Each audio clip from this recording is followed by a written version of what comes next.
Hi అండి, welcome to Shirisha kitchen Kurnool అండి. ఈరోజు ఒక చిన్న స్వీట్తో మీ ముందుకు వచ్చాను. చూడండి, ఇవి జున్ను పాలండి, బరగొడ్డు పాలు అనమాట. ఇది చాలా చాలా బాగుంటుందండి. చిన్నగా సింపుల్గా చేసుకోవచ్చు, అలాగే మంచి టేస్ట్ అనమాట. చాలా బాగుంటుందండి.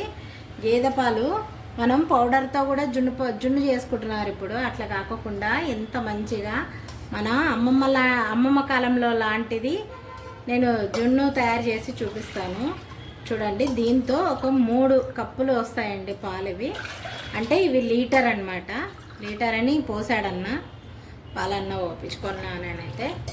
చూడండి, అందరూ కేక్ మాదిరి తయారు చేసుకుంటారు, కానీ నేను మా జేజీ మా అమ్మమ్మ ఎలా చేసేదో అలాగే చేస్తాను. ఇది సన్న సెగకు పొయ్యి మీద మంటకు పెట్టుకుందాము. ఇదిగోండి, ఇలాగ పెట్టుకొని దీని మీద పెట్టేసుకుందాం పాలు. సన్న సెగకే పెట్టుకోవాలా పాలు మాత్రము. మనము ఎక్కువ మంట పెట్టుకుంటే కానీ టేస్ట్ అంత రాదనమాట. చిన్న సెగ మీద పెట్టుకుంటే మంచి టేస్ట్ అయితే వస్తుంది. దీనిలోకి మనము కొన్ని మిరియాలు, 2 యాలక్కలండి.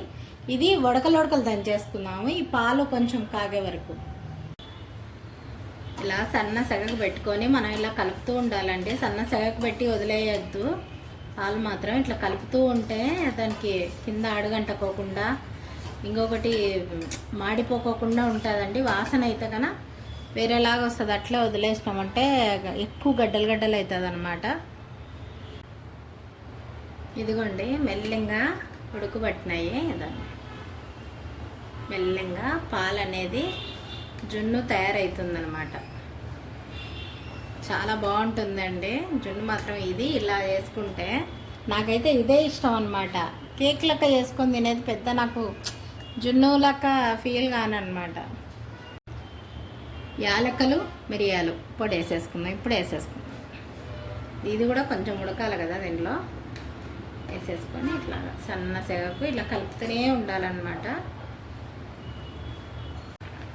ఉడుకుతుందండి, ఇది దగ్గరకు అయింది. చూడండి, ఇప్పుడు మనం ఒక 3/4 కప్పు బెల్లం వేసేసుకుందాం. చక్కెర కూడా వేసుకోవచ్చు, కానీ దీనిలోకి బెల్లమే బాగుంటుందండి. అది కూడా లూజ్గా ఉంటుందా, చాలా బాగుంటుంది. దాని నీళ్ళు కూడా చాలా బాగుంటాయి. ఇది కొంచెం కరిగే వరకు పెట్టుకుందాం. అట్లాగే చూడండి, జున్ను అయిపోయిందండి. చాలా మంచి వాసన వస్తుంది, గుమగుమ అని. చూడండి, ఇలా తింటే కన్నా చాలా బాగుంటుందండి. నాకు ఇట్లాగే ఇష్టం అనమాట. చూడండి, మంచి వాసన వస్తుంది. మిరియాలు, యాలక్కలు వేసి మనం దంచి వేసుకున్నాం కదా. బెల్లం వాసన అయితే చాలా గుమగుమ ఉంటుందండి. దీనిలో మాత్రం చూడండి, ఇట్లా లూజ్గా మామూలుగా పన్నీరు మనం పగలగొడతాం కదా, అలా ఉంటుందన్నమాట. కానీ చాలా బాగుంటుందండి ఇది. చూడండి, దీన్ని వేడిగా మనం కప్లోకి తీసేసుకుందాం. బంద్ చేసుకుందామండి. ఇంకా నాకైతే వేడిగా తినడమే చాలా ఇష్టం అండి. ఇదండి, ఇలాగా నీళ్ళు ఉంటే కనుక ఇంకా చాలా బాగుంటుందండి. ఇదండి, చూడండి ఎంత బాగుందో. ఇలాగే తింటే చాలా చాలా బాగుంటుందండి. చూడండి, నేను చేసిన జున్ను నచ్చినట్లయితే లైక్ చేయండి, షేర్ చేయండి, కామెంట్ చేయండి, సబ్స్క్రైబ్ చేసుకొని పక్కన బెల్ గంటని కొట్టండి ప్లీజ్ అండి.